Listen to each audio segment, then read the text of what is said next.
Ouh, excuse-moi, je suis un peu à la bourre. Ça fait plaisir de te revoir, hein. Puis les terrasses enfin réouvertes là, ça fait du bien aussi. Hein.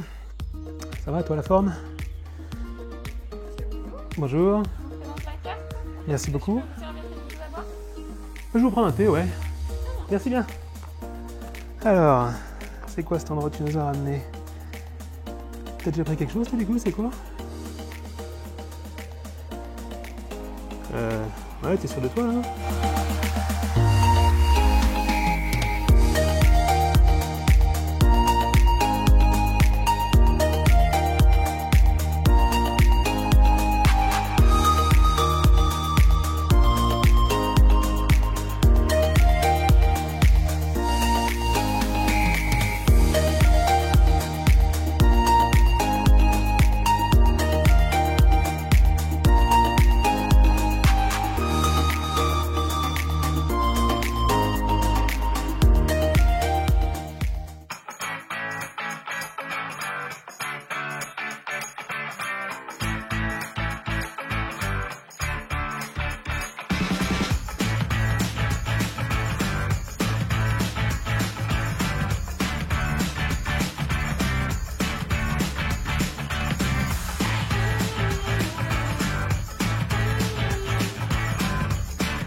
Kevin, on te retrouve toujours ici à Paddy Park où on passe de très bons moments et on te retrouve avec une espèce que beaucoup justement connaissent, que beaucoup de gens ont en captivité. Encore une fois, on dit à Paddy Park, vous avez différents types d'animaux. Vous avez effectivement les animaux qui sont un peu plus rares, qui nécessitent un CDC par exemple, des choses comme ça. Soumis à autorisation. Exactement. Et vous avez aussi des animaux plus communs comme derrière nous, un Pogona viticeps. Kevin, la première question, je pense que tu commences à la connaître. Est-ce que tu peux nous présenter rapidement le Pogona viticeps? Alors le Pogona, c'est un lézard qui est assez commun parce qu'il a tendance à être relativement familier en fait avec ses propriétaires. C'est un lézard d'origine australienne, oui. Donc il va avoir besoin d'un terrarium assez grand parce qu'il est quand même assez agile, avec un gros point chaud, souvent une bonne quarantaine de degrés, avec un spot UV indispensable. Et après, souvent un substrat assez sec, peut-être une petite zone humide dans un coin, une zone fraîche, des cachettes. Et après, si on veut avoir un petit groupe, il vaut mieux privilégier l'espace, parce que c'est quand même des animaux relativement territoriaux, et éviter les mâles en cohabitation surtout. Alors ça, c'est quelque chose directement, là, du coup tu nous lances un petit peu dessus, qui est finalement sur le côté installation. Souvent, alors c'est un animal qu'on trouve toujours en animalerie ou presque. Hein, c'est-à-dire que si vous avez du reptile en animalerie, il fait partie des stars, comme moi j'aime bien les appeler, c'est-à-dire des animaux que vous allez trouver. Voilà, des incontournables comme tu dis. Et c'est vrai que très souvent, quand vous arrivez en animalerie, vous avez des jeunes. Alors on ne se rend pas bien compte parce qu'un jeune, ça fait une dizaine de centimètres. Et c'est vrai qu'on se fait très vite envie d'un petit jeune comme ça. Et le problème qui se passe, c'est qu'on n'envisage pas la taille finalement que ça peut prendre, et après on va parler aussi budget, nourriture par exemple, qui sont des choses importantes, mais sur le terrarium c'est un animal qui va avoir des grands besoins du coup. Oui, mais surtout voilà, les juvéniles, on va souvent pouvoir démarrer avec un petit terra de 50 de large, vraiment un petit terrarium. Mais après sur un adulte, pour un individu, il faut au minimum 120 voire 140 de long par 50 par 50. La hauteur n'est pas indispensable, mais il faut de la surface au sol. Et donc, on dit bien voilà, donc pour un individu, parce que comme tu le disais, en plus, une des autres caractéristiques de ce lézard, c'est finalement qu'il est assez peu, à moins d'avoir vraiment des grands espaces. D'ailleurs, ici, finalement, vous le maintenez tout seul avec une autre espèce. Ouais, il est avec d'autres lézards australiens, donc des Tilica, des 5 à langue bleue. Donc pour le moment, le Pogona est tout seul, mais peut-être qu'à terme, on lui mettra, parce que là c'est un mâle, donc une ou deux chéries avec lui. Voilà, parce que le terrarium fait plus de 5 mètres carrés de surface au sol. Donc ça devient quelque chose de potentiel, enfin voilà, oui, d'envisageable. Alors, on va revenir un petit peu maintenant sur. Tu nous as dit que c'était un lézard qui était australien, effectivement, qu'on trouve du coup dans l'outback australien, dans des endroits très secs. Au niveau, donc on va maintenant venir un peu sur le côté terrarium, c'est-à-dire qu'effectivement c'est un terrarium qui va aussi nécessiter du coup un certain, des certaines caractéristiques, j'ai envie de dire, d'un point de vue justement chaleur, point chaud, etc. Est-ce que tu peux nous expliquer rapidement l'installation que vous avez ici et quels sont les besoins en fait, de cet animal-là globalement? Déjà de base, comme toutes les espèces qui sont plus adaptées au milieu désertique chaud, il faut privilégier la ventilation, il ne faut pas qu'il y ait de l'humidité. Alors ici globalement, donc pour la ventilation, il est ouvert sur le dessus. Donc, le terrarium du coup est ouvert sur le dessus, donc ça veut dire qu'il n'y a pas de problème donc à ce niveau-là, vraiment ça tourne bien. Ouais. Et ensuite du coup Et après du coup, donc ici on a un chauffage au sol, donc avec des zones au sol, notamment pour les Tilica qui vont la favoriser avec un point chaud à 35, même des fois 40 degrés sous la souche. Et après on a aussi un spot UV qui vient en supplément avec une zone chaude aussi à 40 degrés. On rappelle du coup donc séparation UV et chaleur, toujours pour le même principe qui est, ça, pour éviter que certaines espèces. Bon, après le Pogona est quand même hyper tolérant aux UV, ils ont souvent tendance à vraiment bronzer sous la lampe. Mais il vaut mieux, voilà, quand même, si on peut dissocier les deux, que l'animal, il sait très bien ce qu'il a besoin, s'il veut que se chauffer ou que prendre des UV. Voilà, c'est lui qui va s'orienter selon ses besoins à l'instant T. Alors, je vois aussi, moi, qu'il y a une différence de hauteur dans le décor que vous avez mis en place. Est-ce que ça va avoir finalement un sens justement par rapport aux animaux? Je pense notamment à une relation peut-être de domination. On a vu que si jamais tu avais plusieurs animaux ensemble, bon, encore une fois, ce n'est pas quelque chose forcément à recommander chez les Pogona, excepté si vous avez une installation entre mâles, ça c'est sûr que non. Non. Et un mâle éventuellement avec des femelles, peut-être. Oui. Ouais. Mais du coup, donc, est-ce que finalement la question de la hauteur va jouer? On avait vu ça par exemple avec Raphaël sur d'autres espèces comme le Iguana. Souvent les lézards, ils ont tendance, la hauteur va être un signe de hiérarchie, donc de dominance. Donc voilà, il faut créer différentes strates. Après, ça leur permet aussi d'avoir plusieurs hauteurs sous une lampe UV. Ça leur permet aussi de choisir s'ils veulent s'exposer à moins ou plus d'UV. Voilà. Ça leur permet, en fait, ils savent mieux que nous ce qu'ils ont besoin à l'instant T. Donc, leur offrir toutes les possibilités et ensuite ceux qui gèrent selon ce qu'ils ont besoin sur le moment. Au niveau du substrat, je vois qu'on est sur un substrat un peu... Qu'est-ce que vous avez choisi? On a à peu près 3 zones. Donc on a au milieu, on a une grosse zone de sable, c'est du sable classique, du sable très fin. Après là, on a une zone avec un sable de type... ces sables qu'on retrouve pour les terrariums désertiques, rockbagging. Donc ils vont faire des zones un peu plus dures à gratter, des choses comme ça. Et après de l'autre côté, à la zone froide, on a plus un mélange de coco, de tourbe blonde.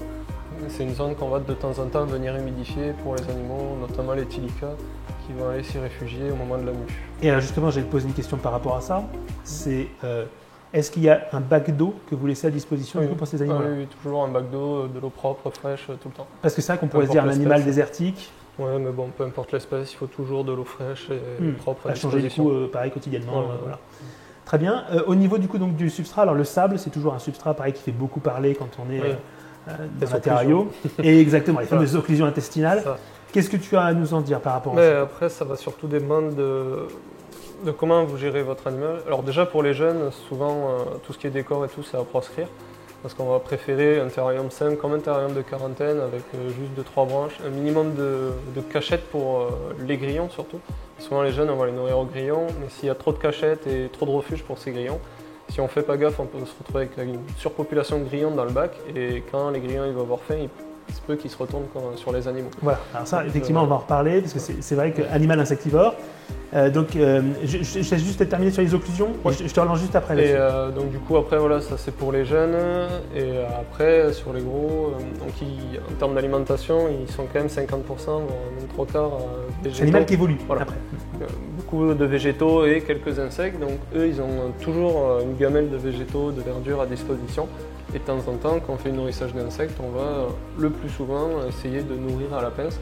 Comme ça évite aussi qu'ils viennent se frotter pour ingérer la proie et risquer d'avaler des choses comme ça. Donc voilà, nourrir à la pince, en fait, c'est vrai que c'est des animaux en plus qui acceptent très bien la pince, c'est des animaux très sociaux, sans problème. Globalement, qui sont en plus pas farouches. C'est un des rares. C'est vrai que c'est quand même un reptile qui est particulier là-dessus, le Pogona. Il accepte globalement très bien l'homme. La manipulation ne pose pas trop de soucis non plus en règle générale. Par rapport à d'autres lézards qu'on a pu voir, c'est autre chose. Et donc, écoute, justement, je vais te relancer sur l'alimentation. Encore une fois, on a dit, on va commencer déjà peut-être par là, que c'est un animal qui va évoluer au fur et à mesure du temps. C'est-à-dire qu'en gros, juvénile, il ne va pas avoir les mêmes besoins ni manger les mêmes choses que plus tard. Est-ce que du coup, tu peux nous en dire un peu plus là-dessus, reprendre un peu ce que tu avais commencé finalement à dire? En termes d'alimentation, on va commencer avec des petits insectes, des insectes de petite taille. Donc grillons, des grillons, des petits, vraiment des petits insectes, mais il faut faire attention aussi chez les jeunes de ne pas donner tout ce qui est petits verre de farine, les choses comme ça. Pourquoi ça Les petites balades, parce qu'il faut faire attention à la chitine. Ces animaux, les verres de farine, il y a énormément de chitine et en fait ça leur donne une pellicule qui est très dure et très peu digeste en fait pour les jeunes.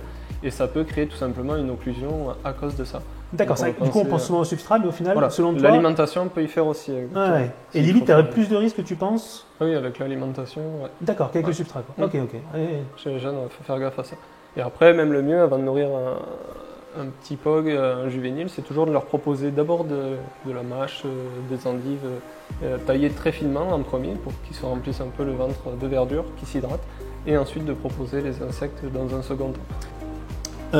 Donc d'un point de vue alimentation, alors on a vu déjà qu'il y avait donc ce problème de chitine.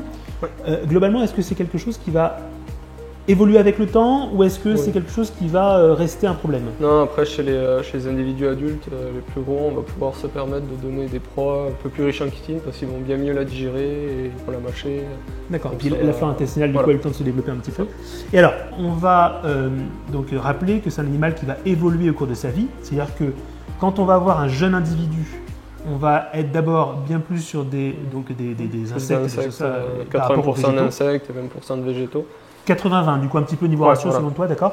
Et alors globalement, après donc ça va s'inverser. Quand est-ce qu'on va pouvoir justement procéder, on va dire, au changement un petit peu alimentaire? Déjà, changement alimentaire chez un adulte, on va dire qu'on est à peu près sur 50-50, donc 50% végétaux, 50% insectes. Oui, on n'est pas sur du 80-20 cette fois-ci. Non, là on est sur une égalité. Et du coup, comme les pogonas sont quand même des animaux qui grandissent très très vite, dès l'âge de 6 mois, on peut déjà commencer à ralentir l'apport d'insectes et favoriser l'apport de végétaux pour arriver à l'âge de 9 mois à un apport de 50-50. Parce qu'on va préciser aussi autre chose, c'est que c'est aussi des animaux, comme beaucoup de lézards d'ailleurs, qui peuvent être sujet un peu à l'obésité. Donc c'est vrai que si jamais comme ça… Très gourmand. Voilà, exactement. Il est important de leur apporter effectivement aussi beaucoup de végétaux, tout simplement parce que sinon c'est des animaux qui vont avoir tendance à grossir, surtout en captivité. Globalement, ensuite de ça, moi ce que j'aimerais savoir, c'est quel type de végétaux est-ce que tu vas pouvoir donner donc, à ton pogona? Il faut favoriser, toujours pareil, tout ce qui est feuilles, la salade, c'est toujours pareil, ça fait du volume mais ça apporte rien à part de l'eau. Donc plus de l'endive, des pissenlits, des feuilles de radis, des choses comme ça, des feuilles de chou. Quelques fleurs aussi peut-être? Voilà, fleurs d'hibiscus, c'est aussi très riche, les fleurs de pissenlit. Niveau calcium, est-ce qu'il faut supplémenter de temps en temps? Si, faut, selon l'apport en nourriture, si on n'a pas un rapport phosphore-calcium très bon, il vaut mieux supplémenter de temps en temps, notamment les insectes en calcium, en poudre. D'accord. Histoire qu'ils puissent avoir une croissance équilibrée. Voilà. Très bien. Donc ça c'est pour le côté alimentation. Et donc on va rappeler, donc le pogona c'est un animal qui est gourmand. C'est un sacré budget. Oui. Ça, il faut s'y attendre. Quand on adopte un pogona, ça mange tous les combien? Est-ce que tu peux nous le dire? Tous les jours, on va dire qu'il faut au moins toujours avoir de la verdure à volonté. Comme ça, eux, ils vont aller taper dedans dès qu'ils ont un petit creux. Et après, faire un apport d'insectes tous les jours et les insectes vivants. Donc ce qui coûte surtout cher, c'est soit on les achète de temps en temps pour en avoir tous les élèves. Et ça coûte cher, soit on les élève, mais les élever, ça veut dire qu'il faut au moins plusieurs espèces d'insectes pour ne pas avoir de carence selon les apports. Donc il faut les chauffer, il faut nourrir les insectes, il faut supporter le bruit. Exactement. L'odeur, c'est parfois des insectes. L'odeur. Et j'avais une dernière chose à te demander, moi, est-ce qu'il y a des choses par contre qui vont être à proscrire du coup au niveau de nourriture, ou est-ce que globalement, quand on parlait notamment de, tu nous disais la salade qui faisait du volume et qui n'était pas, on peut en mettre, j'imagine, hein? Oui, on peut toujours en mettre. C'est juste qu'en fait, il ne faut pas compter dessus comme alimentation principale. Il faut faire attention. Est-ce qu'après il y a des trucs vraiment qu'il faut… c'est tout ce qui n'a pas un apport phosphore-calcium équitable, il vaut mieux éviter quoi. D'accord. Ces choses-là. Histoire que justement éviter qu'ils mangent de trop, parce qu'encore une fois, c'est des animaux qui puissent à la fois qu'il y ait des carences et puis en même temps qu'il y ait de l'obésité. Voilà, surnourrir vos animaux, c'est jamais bon en captivité. Non. Surtout avec des animaux comme ça qui, encore une fois, vont avoir l'appétit, qui vont solliciter vraiment un nourrissage généreux. Si on les écoute, on ferait que ça tout le temps. Exactement.